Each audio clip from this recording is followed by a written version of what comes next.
Hello. मैं अमित।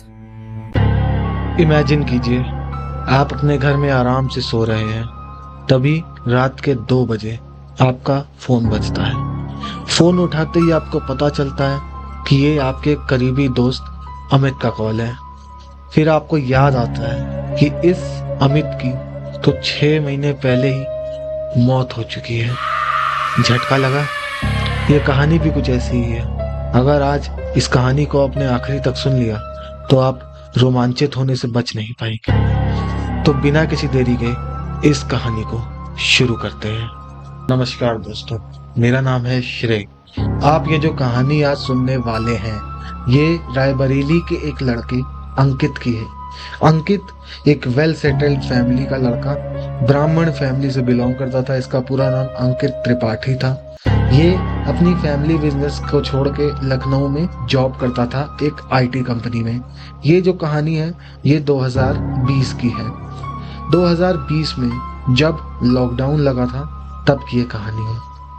तो शुरू से चलते हैं। लखनऊ में एक आईटी कंपनी में, उस आईटी कंपनी का नाम अंकित ने मुझे बताने से मना किया है। लखनऊ में एक आईटी कंपनी में अंकित जॉब करता था, जहाँ पे उसको काम करते हुए 1 साल से ज़्यादा हो चुका था। फिर लॉकडाउन लगता है तो उसके सारे कलीग्स और उसके साथ काम करने वाले सब अपने अपने घर चले जाते हैं, जो कि दूसरे शहरों में थे। पर अंकित नहीं जाता, क्योंकि वहाँ पे उसका एक खुद का फ्लैट था जो कि उसकी फैमिली का था। जैसे मैंने बताया कि वो एक वेल सेटल्ड फैमिली से था, तो वहाँ पे उसका एक खुद का फ्लैट था, तो वो वहाँ रहता था। होता ये है कि 28 अगस्त तक सब कुछ सही चलता है। 28 अगस्त से बातें बिगड़नी शुरू होती हैं। होता क्या है कि 28 अगस्त को अंकित अपना काम करके सोता है। क्यों? क्योंकि वो नाइट शिफ्ट में काम करता था। उसकी काम 8 बजे से 3 बजे तक होता था। पर 28 अगस्त को जब अंकित अपना काम कर रहा था तो उसको रात को 2 बजे एक कॉल आता है। कॉल था अमित का। अमित अंकित का एक बहुत पुराना और बचपन का दोस्त, जिसकी 6 महीने पहले ही मौत हो चुकी है। उस कॉल को देख के अंकित के दिमाग में 2 बातें आती हैं। या तो ये कोई मजाक कर रहा है, या फिर ऐसा हो सकता है कि उसके घर वाले उसके फोन से फोन कर रहे हो। तो वो फोन उठा लेता है। फोन उठाने के बाद वो बोलता है, हेलो अमित। पर उसकी तरफ से कोई जवाब नहीं आता है, बल्कि वहां से गहरी और तेज सांसें लेने की आवाज आ रही थी।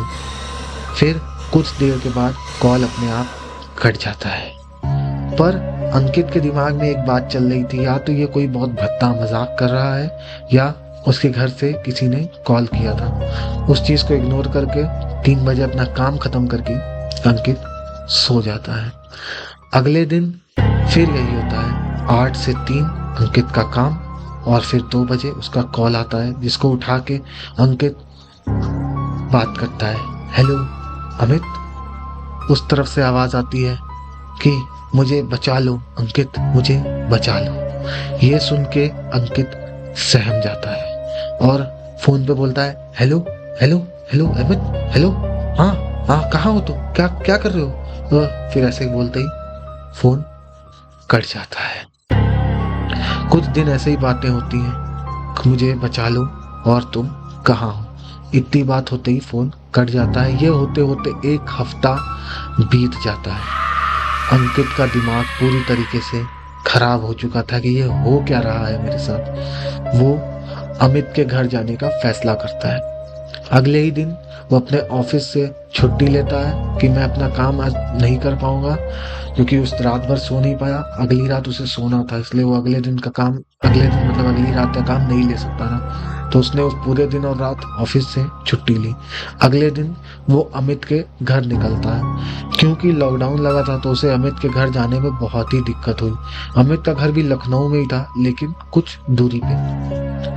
अब वो अमित के घर पहुंचता है। घर पहुंच के वो बेल बजाता है। बेल बजाते ही उसकी माँ बाहर आती है, जो कि अमित की मम्मी है। वो बाहर आती है।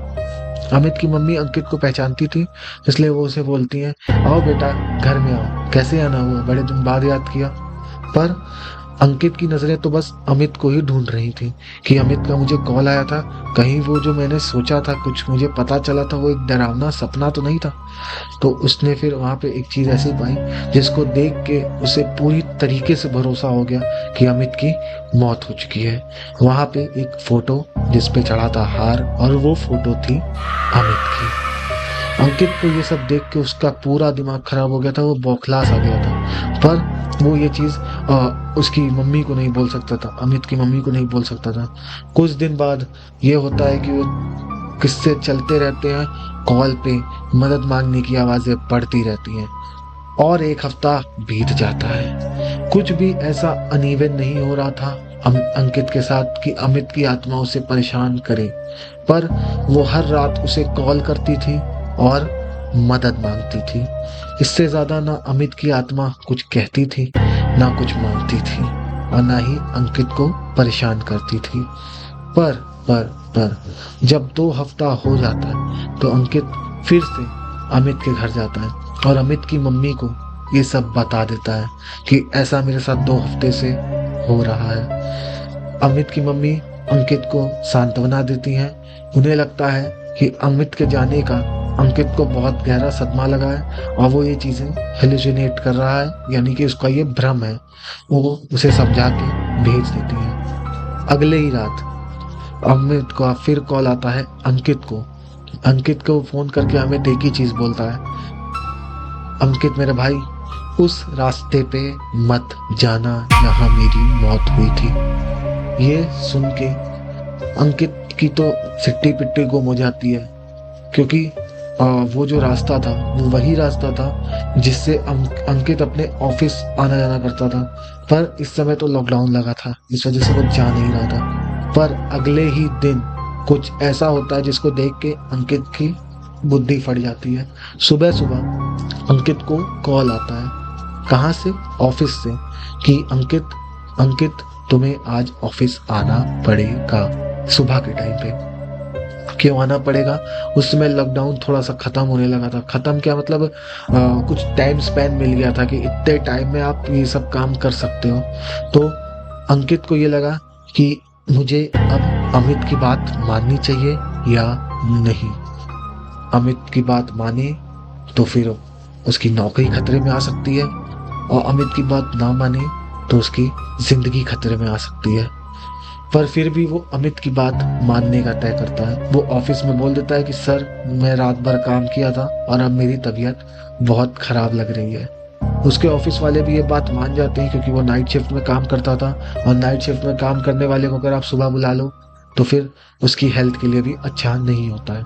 ये बात ऑफिस वाले समझ जाते हैं। कुछ दिन बाद न्यूज़पेपर पढ़ते वक्त अंकित को ये पता चलता है कि उस दिन, जिस दिन ऑफिस वालों ने वहां पे उसको बुलाया था, जिस समय उसको बुलाया था, उसी समय में वहां पे 2 बाइक सवारों का एक्सीडेंट होता है, जिसमें उन दोनों की मौत हो जाती है। वो पढ़ के उसको अमित के कॉल की याद आ जाती है। तो वो ये सोचता है, क्या अमित की आत्मा सच में आई थी और वो मुझे बचा गई? खैर, ये थी आज की कहानी। अगर आपको कहानी में मजा आया हो तो लाइक कर दीजिएगा, चैनल को सब्सक्राइब कर दीजिएगा, और एक प्यारा सा कमेंट कर दीजिएगा कि इस पे आपकी क्या राय है।